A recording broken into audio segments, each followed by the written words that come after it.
지난주 수요일은 경남합천 오지에서 오지 선교를 하고 있었는데요. 우리 권사님들이 지난주 수요일 날에 우리 할렐루야 성가대 찬양대에 지휘자님이 새로 이렇게 쓰시게 됐는데 내가 참 그 자리에 같이 있어줘야 되는데 그렇게 말씀을 하시더라고요. 저희도 함께 예배했습니다. 자, 우리 이 시간에 특별히 인생의 암초를 만날 때라는 제목으로 같이 은혜의 시간을 나누기를 원합니다. 참 재미있는 것은 신앙생활을 하다 보면은 참 모든 일이 순적하게 풀리는 그런 은혜를 경험하기도 하지만 때로는 신앙생활을 함에도 불구하고 오히려 내가 납득하지 못하는 큰 어려움을 우리가 만날 때도 있습니다.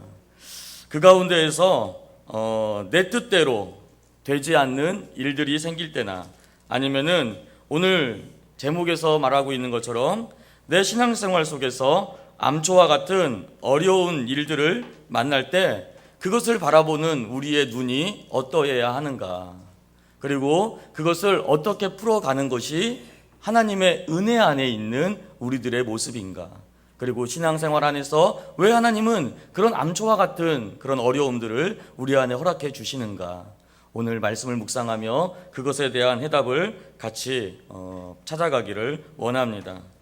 오늘 본문의 시작은 모세의 나이 80에 광야 미디안 가시나무 떨기 가운데에 하나님을 만나고 소망을 받은 후에 처음으로 애굽 왕 바로와 대면하면서 벌어지는 사건입니다.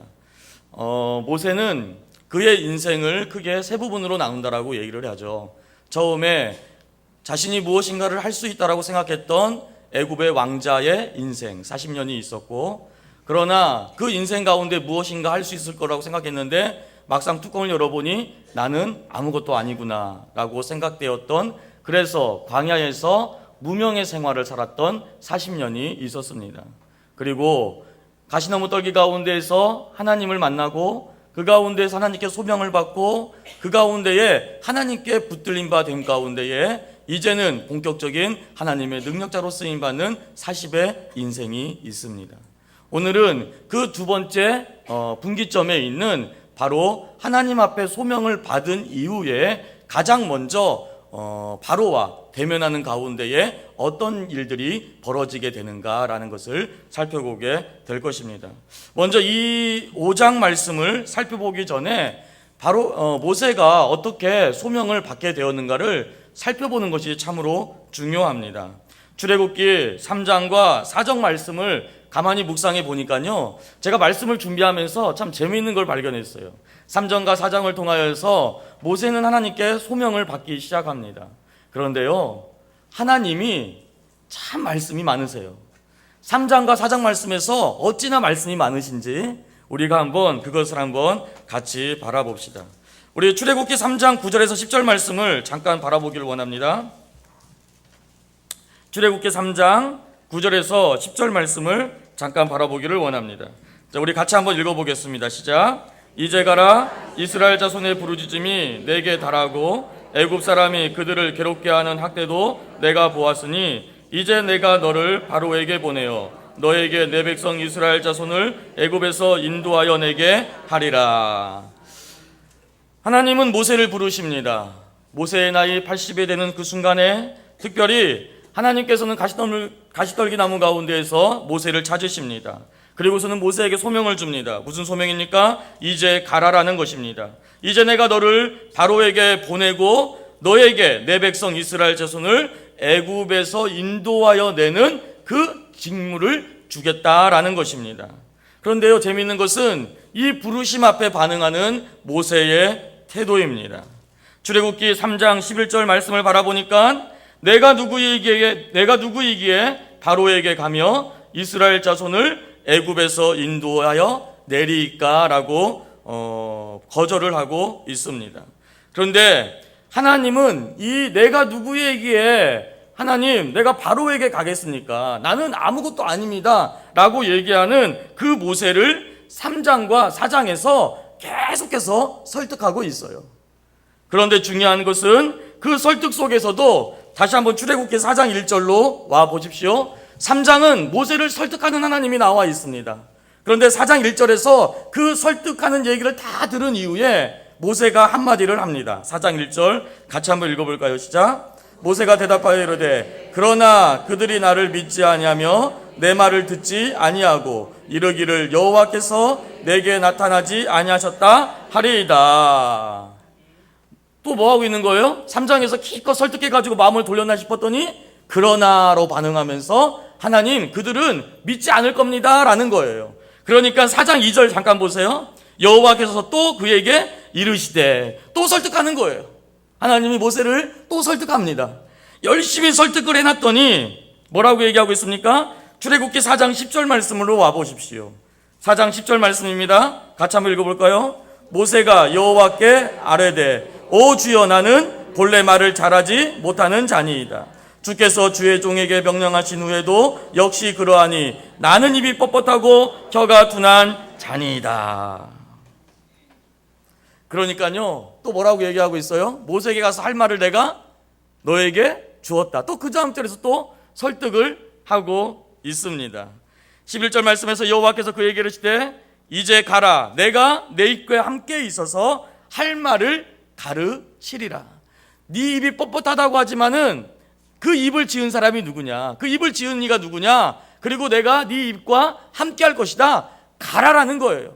3장부터 하나님은 가라라고 얘기하더니 계속해서 가라라는 것입니다. 어디에게요? 바로에게 가라라는 것입니다. 그런데 이 설득 앞에서 마지막 종지부를 찍습니다. 4장 14절 말씀을 잠깐 바라보십시오.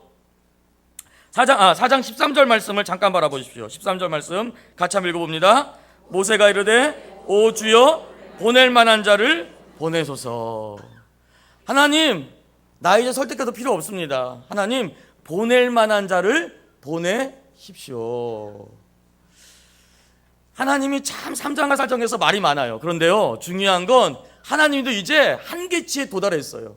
하나님이 이 보낼 만한 자를 보내소서 이 말을 듣자마자 14절 말씀으로 잠깐 와보십시오. 14절입니다. 같이 한번 읽어볼까요? 여호와께서 모세를 향하여 노하여 이르시되, 뭐 했다고요? 노하여 이르시되. 자, 모세의 미온적 태도에 대하여서 하나님은 화를 내시는 것입니다. 설득에도 한계가 있는 것이죠. 얘기하는 것도 한계가 있는 것이죠. 누가 누구에게 얘기하는 것입니까? 전지전능하신 하나님께서 연약한 피조물인 인간에게 얘기하는 것입니다. 모세에게 얘기하는 것입니다.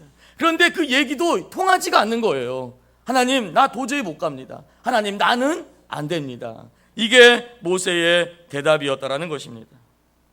우리는 여기서 무엇을 발견합니까? 모세를 쓰고자 하시는 하나님의 간절함을 발견하게 됩니다. 애굽으로 가라. 나머지는 내가 다 알아서 할 것이다. 나만 믿으라라는 것이죠. 시종일관 3장과 4장에서 바라보게 되면은 하나님이 알아서 하시겠다라는 것입니다. 가기만 하라라는 거예요. 내가 모든 것을 이루어 가겠다라는 것입니다. 중요한 건 하나님의 이 부르심에 순종한 모세에게 펼쳐지는 상황들이 5장에서부터 나타나기 시작하는데 이것이 오늘 우리가 묵상해야 될 포인트가 된다라는 것입니다. 하나님의 말씀에 처음부터 모세가 이 말씀을 3장과 4장을 미리 5장 이전에 엮어놓은 것은 무엇이냐? 모세가 가시나무 떨기 가운데서 하나님이 내가 너를 들었으리라, 너는 가라 라고 했을 때 하나님 그렇지요, 이제 내가 때가 됐지요, 하나님 이제 내가 가겠습니다, 하나님 내가 정말로 가겠습니다, 하나님의 쓰임에 합당한 도구로서 내가 나아갈 것입니다 라고 얘기한 것이 아니라 죽어도 안 가겠다라는 거예요. 하나님, 나는 안 된다라는 것입니다. 그런데 이 안 된다라는 사람이 지금 바로 앞에 5장 말씀에서 서 있다라는 거예요. 신앙생활을 하다 보면은 어려움이 생길 때 우리는 이런 마음을 갖습니다. 하나님의 말씀에 순종하면 내 삶의 영역에 만사형통이 있는 것이 아닌가. 내가 신앙의 은혜 안에 들어와 있으면 내가 어려움도 만나지 않아야 되고 오히려 어려움을 만나게 되면 그 어려움 속에서 내가 신앙생활을 잘못하고 있는 것은 아닌가. 우리는 이런 생각을 가질 수가 있다는 것입니다. 우리의 신앙 교우들 가운데에 정말 어떻게 바라보게 되면은 정말로 왜 저런 어려움이 저 교우에게 생겼을까?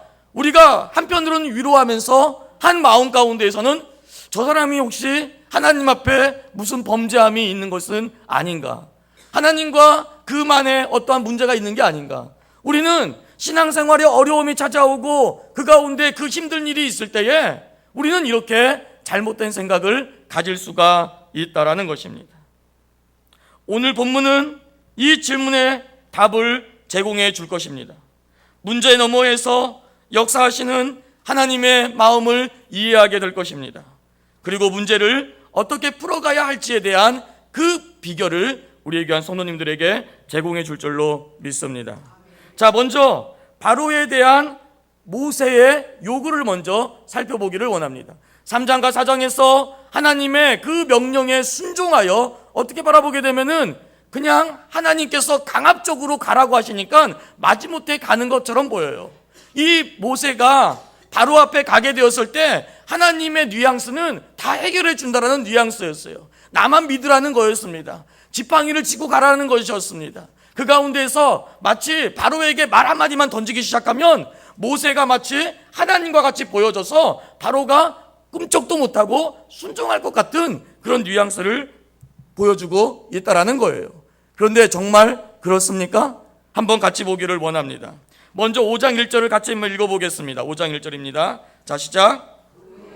모세와 아론이 바로에게 가서 이르되 이스라엘 하나님 여호와께서 이렇게 말씀하시기를 내 백성을 보내라. 그러면 그들이 광야에서 내 앞에 절기를 지킬 것이니라 하셨나이다.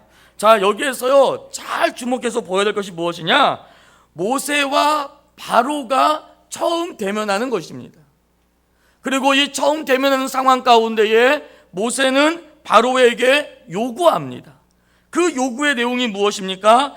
이스라엘의 하나님 여호와께서 이렇게 말씀하시기를 내 백성을 보내라 라는 것입니다. 사랑하는 성도님들, 그런데 그 모세의 요구에 대한 바로의 반응이 어떻습니까? 이 부분부터 문제가 되고 있어요. 출애굽기 5장 2절 같이 한번 읽어보겠습니다. 시작. 바로가 이르되 여호와가 누구에게 내가 그의 목소리를 듣고 이스라엘을 보내겠느냐? 나는 여호와를 알지 못하니 이스라엘을 보내지. 거절입니다. 거절입니다. 하나님의 말씀 붙잡고 바로 앞에 섰고, 그리고 자기 말을 한 것이 아니라 하나님의 말씀을 대언했습니다. 하나님은 분명히 내가 너와 함께하겠다 얘기했고, 그 함께함 가운데에서 모세에게 여러 많은 징조들을 보여주었습니다. 하나님이 함께하는 모세, 그리고 함께하는 모세와 함께하고 있는 또한 아론 형, 그리고 그 대면 가운데에 바로에게 하나님의 말씀을 전했을 때 다가오는 것이 무엇이었다고요? 거절이라는 것입니다. 나는 여호와를 알지 못하니 이스라엘을 보내지 아니하겠다라는 것입니다. 그런데 여기에서 한수를 더 뜹니다. 무엇입니까? 노역이나 열심히 하라라는 것입니다. 5장 4절 말씀을 잠깐 바라보십시오. 5장 4절입니다. 제가 읽어보겠습니다. 애고방이 그들에게 이르되 모세와 아론아 너희가 어찌하여 백성의 노역을 쉬게 하려느냐? 가서 너희의 노역이나 하라. 변한 것이 없습니다. 그런데요, 여기에서 바로가 더 열받는 것 같습니다. 바로도 다혈질인가 봐요. 다혈질은 얘기하면서 더 열받는다고 얘기하죠. 5장 7절 말씀을 바라보십시오. 5장 7절입니다. 제가 읽어보겠습니다. 너희는 백성에게 다시는 벽돌에 쓸 집을 전과 같이 주지 말고 그들이 가서 스스로 집을 줍게 하라. 노역을 쉬지 않게 할 뿐만 아니라 거기에 한술 더 떠서 벽돌을 굽는 데에 가장 필요한 집마저 주지 않겠다라는 것입니다. 그리고 집마저 주지 않는데 여기에 또한 종지부를 짓습니다. 5장 8절입니다. 5장 8절 같이 한번 읽어볼까요? 또 그들이 전에 만든 벽돌 수요대로 그들에게 만들게 하고 감하지 말라. 그들이 게으름으로 소리질러 이르기를 우리가 가서 우리 하나님께 제사를 드리자 하나니. 자, 벽돌을 굽는 데에 가장 필요한 집도 주지 아니하면서 더 중요한 것은 무엇입니까? 전과 같이 만드는 그 수요를 채우라라는 것입니다. 채우지 못하면 어떻게 되는 거예요? 맞아 죽는 거예요. 채우지 못하면 어떻게 되는 것입니까? 쉬는 시간이 없는 거예요. 재우지 못하면 잠도 자지 못한다라는 것입니다. 우리는 여기서 바로의 엄청난 교활한 이간책을 볼 수가 있습니다.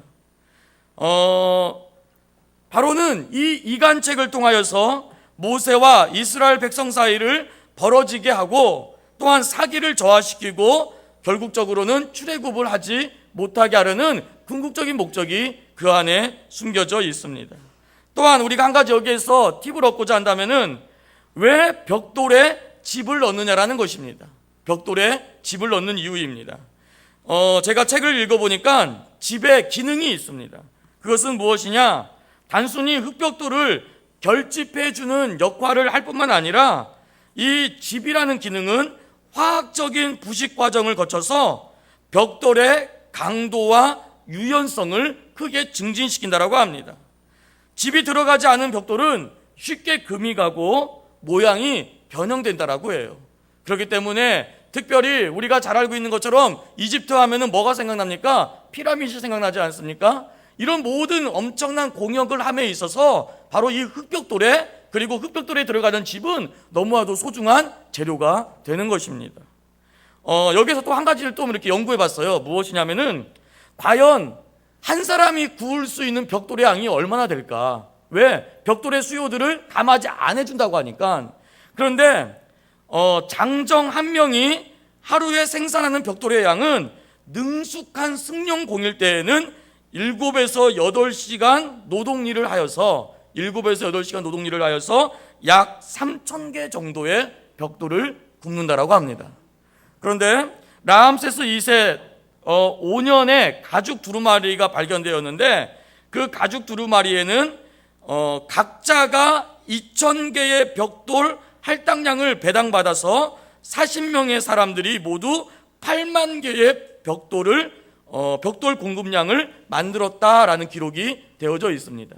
능숙한 사람은 3,000개를 굽지만 보통은 2,000개 정도를 하루에 구우라고 이렇게 할당량이 제공된다라는 것입니다. 그런데 이 벽돌에 뭐가 들어간다고요? 집이 들어간다고요. 그런데 모세가 바로에게 내 백성, 하나님의 백성을 내보내라 라고 하나님의 말씀을 전한 것뿐인데, 중요한 것은 바로는 그것에 대해서 거절할 뿐만 아니라 아울러서 한술 더 떠서 집도 주지 아니하고 할당량은 채워라 라고 모세에게 오히려 그 말을 하게 된 것입니다. 자, 그렇다면 바로의 요구에 대한 이스라엘 백성들의 반응은 어떻습니까? 우리가 출애굽기 5장 15절 말씀을 바라보십시오. 출애굽기 5장 15절 말씀입니다. 자, 같이 한번 읽어볼까요? 15절입니다. 시작. 이스라엘 자손의 기록원들이 가서 바로에게 호소하여 이르되 왕은 어찌하여 당신의 종들에게 이같이 하시나이까? 이 명령이 떨어지자 바로 이스라엘 백성들은 바로에게 가서 탄원을 합니다. 왕은 어찌하여 당신의 종들에게 이같이 하십니까? 라는 거예요. 그런데 출애굽기 5장 19절 말씀을 바라보니까 바로의 마음은 너무나도 완고해져 있습니다. 벽돌을 조금도 감하지 못하리라 함을 듣고 그 가운데에서 이제 이스라엘 백성들은 5장 19절 말씀을 바라보니 화가 자신에게 미쳤구나라고 생각을 합니다. 화가 자신에게 미쳤구나, 이 말은 무슨 말입니까? 이미 마음이 상해진 거예요. 아니, 모세와 아론이 갑자기 우리들 앞에 등장하더니 너희들을 출애굽시켜 주겠다고 얘기하고서는 바로에게 가서 결국 무엇인가를 얻어온 것이 아니라, 혹을 띠러 간 것이 아니라 혹을 어떻게 했습니까? 하나를 더 붙여온 거예요. 이제는 이전과 같이 그렇지 않아도 잠도 제대로 못 자는데, 너무나도 힘들고 고욕스러운데 그 고욕이 더 과중해지고 잠도 제대로 못 자고 그 가운데에서 너무나도 힘들게 되는 그런 상황들을 바라보니 너무나도 고통스러웠다라는 것입니다. 결국은 출애굽기 5장 21절 말씀을 바라보니 모세와 아론을 원망하기 시작합니다. 우리 21절 말씀 같이 한번 읽어보도록 하겠습니다. 21절입니다. 시작. 그들에게 이르되 너희가 우리를 바로의 눈과 그의 신하의 눈에 미운 것이 되게 하고 그들의 손에 칼을 주어 우리를 죽이게 하는도다. 여호와는 너희를 살피시고 판단하시기를 원하노라. 자, 사랑하는 성도님들, 이 백성들의 모세에 대한 이 말은요, 하나님의 응답을 받았다라고 하고 하나님 앞에 소명을 받았다라고 하고 하나님의 말씀대로 살겠다라고 했던 이 모세에게 어떻게 바라보면은 처음 사역을 시작하는 그 중심에서 모세의 마음을 너무나도 상하게 했습니다. 자, 22절 23절 말씀에서 그것이 나와 있습니다. 가장 먼저 22절 말씀을 바라보니 주여 어찌하여 나를 보내셨나이까 라고 얘기하고 있습니다. 무엇입니까? 원망인 거예요. 하나님, 내가 그러니까 안 간다라고 했잖아요. 하나님, 나는 안 된다라고 했잖아요. 보낼 만한 자를 보내지 왜 나를 보내가지고 저 바로도 설득하지 못하게 만들고 오히려 이 백성들에게 원망까지 듣게 하는 것입니까? 하나님, 나빠요 라고 얘기하는 거예요. 그리고서는 그 다음 절에 또한 무엇을 하고 있습니까? 내가 바로에게 말한 이후 바로가 이 백성들을 더 학대하며 주께서도 주의 백성을 구원하지 아니하시나이다. 이게 바로 모세의 대답입니다. 원망과 함께 절망이 찾아온 거예요. 사랑하는 성도님들, 우리는 여기서 이제 생각을 정리해야 됩니다. 소명을 받고 바로 앞에 선 모세입니다. 안 가겠다고 버티다가 어쩔 수 없이 가게 된 모세입니다. 하나님이 이 상황이면은 다 알아서 해주어야 하는 것 아닙니까? 모든 것을 미리 준비시켜 놔야 하는 것 아닙니까? 바로도 모세의 말 한마디에 백성들을 다 내어주어야 하는 것이 어떻게 바라보면 바로 지금의 이 상황에 맞는 하나님의 해결책이 될 것입니다. 그러나 지금의 현실은 바로의 계획대로 되어가는 것처럼 보입니다. 백성들도 절망하고 모세도 절망하고 있습니다. 그런데 이것을 가만히 살펴보면 우리의 신앙생활하는 모습과 너무나도 닮아 있습니다. 신앙생활 가운데에 인생의 암초를 하나님이 미리 피하게 하실 줄 알았는데 그 암초를 만나게 되고, 때로는 힘들어서 이스라엘 백성과 같이 모세와 같이 이렇게 하나님께 원망하고 또한 절망하는 것이 우리의 모습이 아닙니까? 하나님, 왜 나를 이곳으로 보냈습니까? 하나님, 저 학대받는 사람들 바라보세요. 하나님의 말씀대로 했더니 오히려 더 어려움만 생긴 거 아닙니까? 하나님, 내가 주님의 말씀 안에서 신앙생활을 한다라고 했는데 왜 내 인생 가운데에 이런 어려움이 생겼습니까? 하나님, 이 문제는 왜 이렇게 해결되지 않는 것입니까? 옆에서 우리의 친척들이, 저 옆에서는 우리의 이웃들이, 저 뒤에서는 나의 대적들이 나를 조롱하고 원망하고 있습니다. 하나님, 나빠요. 사랑하는 성도님들, 우리는 여기에서 한 가지를 정확하게 볼 줄 알아야 합니다. 하나님은 분명히 모세를 불렀습니다. 3장과 4장에서 그렇게 많이 말씀하시면서 모세를 설득하고 때로는 모세에게 화도 내시면서 모세를 들어 써셨습니다.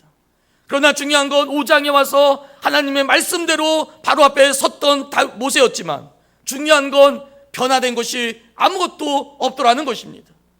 모세와 바로와 대면하고 있었지만 모세의 뒤에서 아우라가 발생하면서 하나님이 함께함이 보이는 것도 아니었고, 오히려 그들의 백성들에게 존경이나 어떠한 감사의 표현이 아니라 원망과 질타와 또한 때로는 그런 마음의 상처를 주는 그런 얘기를 들었을 때 모세의 마음이 어떻겠느냐라는 것입니다.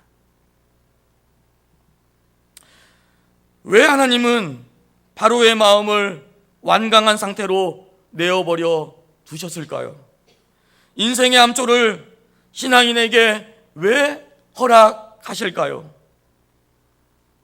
우리는 그 답을 출애굽기 6장 1절에서 찾을 수 있습니다. 사랑하는 성도님들, 이 마음을 머리에 넣으시고 출애굽기 6장 1절을 읽으십시오. 출애굽기 6장 1절을 읽을 때 하나님의 마음이 보일 것입니다. 우리 한번 출애굽기 6장 1절 같이 한번 읽어보겠습니다. 시작. 여호와께서 모세에게 이르시되 이제 내가 바로에게 하는 일을 내가 보리라. 강한 손으로 말미암아 바로가 그들을 보내리라. 강한 손으로 말미암아 바로가 그들을 그의 땅에서 쫓아내리라. 하나님은 참으로 인격적이십니다.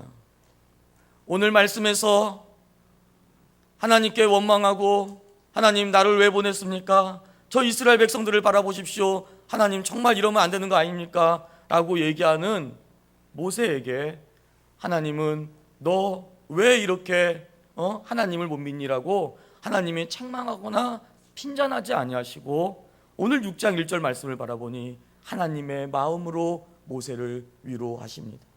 사랑하는 성도님들, 우리에게 한 성도님들의 때로는 그 탄식이나 때로는 그 푸념이나 때로는 하나님 너무 힘듭니다. 너무 고통스럽습니다. 하나님 내가 정말 지고 가기에는 너무 벅찬 십자가와 같이 느껴집니다라고 얘기하는 그 모든 말들을 하나님은 다 듣지만 그 가운데 하나님은 뭐라고 말씀하신 하나님이 아니라 여러분들을 위로하는 하나님이심을 믿으십시오. 하나님은 알고 있기 때문에 그런 것입니다. 여러분들을 알고 계시고 여러분들이 또한 그 가운데에서 어떻게 하면은 그 수렁에서 그 힘든 과정 속에서 어떻게 해치고 나올지를 알고 계시는 분이 하나님이시기 때문에 그런 것입니다. 오늘 6장 1절을 바라보니 하나님의 마음이 보입니다. 무엇입니까? 이제 내가 바로에게 하는 일을 네가 보겠다라는 거예요. 누가 하겠다라는 것입니까? 하나님이 하겠다라는 거예요. 모세야, 내가 너를 통해서 나의 놀라운 능력을 보여줄 것이라는 것입니다. 그리고 아울러서 강한 손으로 말미암아 바로가 그들을 보낼 것이다라고 확신을 주고 있습니다.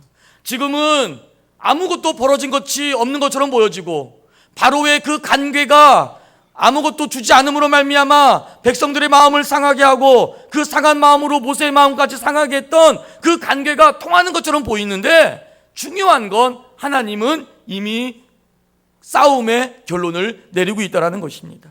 보내겠다라는 거예요. 어둠이 짙어지면 새벽이 곧 온다고 합니다.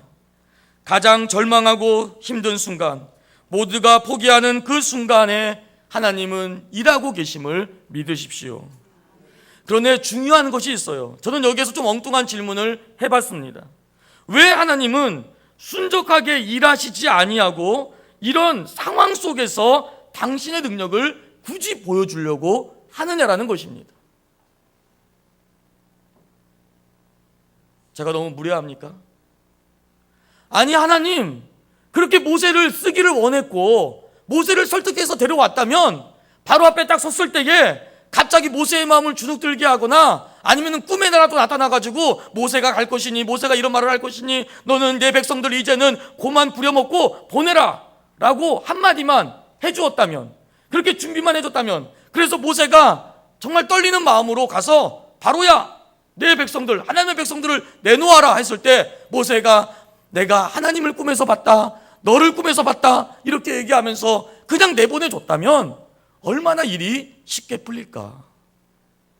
왜 하나님은 굳이 이렇게 힘들고 어려운 상황으로 몰고 가시면서 그 힘들고 어려운 상황 속에서 하나님의 능력을 나타내셔야만 하는가라는 것입니다. 왜 우리의 인생 가운데에 힘들고 어려운 일을 굳이 미리 피하게 하시거나 미리 없애주시거나 만나지 않게 해주시면 우리가 순적하게 신앙생활을 잘할 텐데 왜 하나님은 세상 사람들과 똑같이 어려운 상황들은 그대로 때로는 맡게 하시고 또한 세상 사람들과 똑같이 힘든 일은 왜 그대로 우리에게 용납해 주시는가라는 거예요. 사랑하는 성도님들, 그 질문의 답을 6장 7절에서 볼 수가 있습니다. 출애굽기 6장 7절 같이 한번 읽어보도록 하겠습니다. 6장 7절입니다. 시작. 너희를 내 백성으로 삼고 나는 너희의 하나님이 되리니 나는 애굽 사람의 무거운 짐 밑에서 너희를 빼낸 너희 하나님 여호와인 줄. 무거운 짐 밑에서 빼낸 여호와인 줄 너희가 알리라. 너희가 알리라. 누구에게 알려주고자 하는 것입니까? 하나님이 하나님의 백성에게 알려주고자 하는 것입니다. 사랑하는 성도님들, 절망의 상황, 인생의 암초와 같은 그 상황을 통해 역사하시는 하나님, 그 하나님을 이스라엘 백성들 그리고 오늘을 살고 있는 우리들이 알아가기를 원하는 것입니다. 우리는 이것을 출애굽의 전 과정에서 이해할 수가 있어요. 출애굽의 전체 과정을 통해 확인된 것은 400년간의 노예 생활이 몸과 뼛속까지 배어있는 이스라엘 백성들임을 우리가 간과해서는 안 됩니다. 광야 40년의 생활 속에서 수많은 이적과 기적을 체험했음에도 불구하고 하나님 앞에 원망하고 불평하는 세월들이 얼마나 많았습니까? 우리의 신앙생활도 나그네 인생이요 광야 인생이라고 얘기합니다. 죄의 노예의 400년 인생이 우리의 인생이 아닙니까? 모세를 통해 순적하게 이스라엘 백성들이 출애굽이 되었다면 이스라엘 백성들은 절대로 하나님을 알지 못했을 것입니다. 하나님을 알지 못하고 출애굽한 이스라엘 백성들은 결국 광야에서 죽임을 당했을 것이고 약속의 땅 가나안에 입성하는 것 또한 실패로 돌아갔을 것입니다. 우리 신앙생활 가운데에 암초와 같은 문제를 만나지 않고 순적하게 형통하게 잘 되는 모습만 있다면 우리는 하나님께 관심이 없어질 것입니다. 하나님을 절대적으로 아는 것이 어려워진다라는 것입니다. 사랑하는 성도님들, 우리가 하나님 앞에서 분명하게 가져야 될 신앙의 마음은 출애굽기 6장 1절의 원리입니다. 이제 내가 바로에게 하는 일을 네가 볼 것이다. 강한 손으로 말미암아 바로가 그들을 보내줄 것이다. 네 인생에 어려운 일들이 있을 때에, 그 인생의 어려운 일들을 만났을 때에 그 너머에서 너와 함께 역사하고 있는 나를 바라볼 것이다. 그리고 그 문제로 말미암아 하나님의 너를 만지시는 손길을 너가 알게 될 것이다. 너가 야다할 것이다 라는 것입니다. 사랑하는 성도님들, 신앙의 핵심은 하나님을 아는 것임을 믿습니다. 하나님을 체험하는 것임을 믿습니다. 기도가 재미있어지고 말씀이 재미있어지고 신앙생활이 재미있어지는 것은 하나님을 그만큼 알아가기 때문임을 믿습니다. 우리가 하나님을 알 수 있는 길은 다른 곳에 있는 것이 아니라 바로 이렇게 우리 인생에 찾아오는 어쩜 이런 이벤트와 같은 일들을 통하여 우리는 하나님을 더 깊게 만나는 것임을 믿습니다. 인생의 성숙을 이룬다라는 것, 그 중심에는 이런 어쩜 참 형통이 아니라 안 되는 것처럼 느껴지는, 그리고 왜 이런 일들이 내게 생기는 것처럼 느껴지는 그런 일들이 내 인생에서 나를 하나님 앞에 성숙하게 만든다는 것을 믿으십시오. 이제 마지막으로 인생을 살다가 내 뜻대로 되지 않을 때, 신앙생활 속에서 암초와 같은 어려움을 만날 때 우리는 어떤 자세를 취해야 하는가? 크게 세 가지로 말씀을 정리하고자 합니다. 한번 따라합시다. 첫 번째, 어려움 자체를 인정하자. 어려움 자체를 인정하자. 모세는 하나님의 명령을 바로에게 전달했습니다. 그러나 결과는 이스라엘 백성들의 고역이 더 심해진 것이었습니다. 신앙생활 속에서 어려움이 없어야 승리하는 것은 아닙니다. 승리는 그 어려움과 저항할 때, 그 어려움을 극복하며 전진해 나갈 때 얻어지는 것임을 믿으십시오. 어려움 자체를 인정하십시오. 내게 문제가 생겼을 때에 그 문제 자체를 인정하라라는 것입니다. 왜 나만 이런 어려움을 겪는 것입니까? 라고 얘기하지 말고 하나님, 이 어려움을 인정하게 하여 주시옵소서. 두 번째, 따라합시다. 어려움 자체를 두려워하지 말자. 어려움 자체를 두려워하지 말자. 하나님의 명령이기에 모든 어려움을 다 제거하고 난 후 모세로 바로 앞에 서게 한 것이 아님을 기억하십시오. 모세는 모든 어려움을 안고서 바로 앞에 섰습니다. 그러나 능력은 언제 나타나는 것입니까? 하나님의 명령이기에 믿고 순종하며 행동할 때 나타나는 것임을 믿습니다. 바로가 그렇게 완고하고 강팍해졌기에 하나님의 능력이 그만큼 더 크게 나타난 것임을 믿습니다.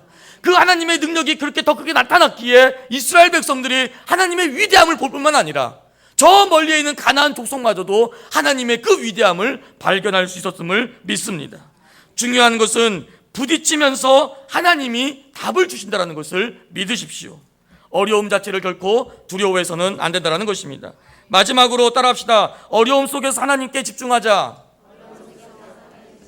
어려움 속에서 하나님께 집중하자. 예수 믿는 사람들이 변화되지 않는 환경의 어려움 속에서 승리할 수 있는 이유는 오직 하나님께 집중할 때임을 믿습니다. 힘들 때일수록 더욱 하나님께 집중하고 문제가 아닌, 어려움이 아닌 하나님께 집중할 때 놀라운 것은 하나님이 그 해결책을 우리에게 베풀어 주실 줄로 믿습니다. 사랑하는 성도님들, 인생의 암초를 만날 수 있습니다. 중요한 것, 그 문제에 대하여서 바라보는 시각이 바뀌어야 될 줄로 믿습니다. 결코 그것은 내가 신앙생활을 잘못하고 있기 때문에 오는 것이 아니라 하나님의 능력이 우리 안에서 완성되고자 하시는 하나님의 귀한 사인임을 믿습니다. 오히려 그럴 때일수록 하나님께 집중하시고 하나님의 능력을 바라보시고 하나님의 위대하심 앞에서 승리하는 우리의 귀한 성도님 되기를 간절히 축복합니다. 전능하신 아버지 하나님, 우리에게 믿음을 주시옵소서. 우리에게 하나님의 은혜를 사모하게 하여 주시옵소서. 문제에 집중하지 않게 하여 주시옵시고 하나님께 집중하게 하여 주시옵시며 어려움을 바라보지 않게 도와주시옵시고 그 너머에서 우리를 붙드시는 하나님의 손길을 바라보게 하여 주시옵소서. 아버지, 아닌 장마와 무더위가 반복되면서 우리의 심신을 피곤케 하고 있습니다. 무엇보다도 이 나라에 또한 여러 가지 어려움들이 많습니다. 아버지, 아닌 무엇보다도 우리의 삶 가운데에 하나님을 바라보는 모습 가운데에서 우리에게 찾아오는 어떠한 어려움을 만난다 할지라도 아버지, 아닌 그것이 하나님의 능력 안에서 결코 아무것도 아니며 하나님께서 강한 편팔로 말미암아 그 모든 것들을 넉넉히 이긴다라는 것을 믿어 하나님의 은혜 안에서 귀하게 승리할 수 있도록 우리를 붙잡아 주시옵소서. 감사드리며 예수님 이름으로 기도를 드립니다. 아멘.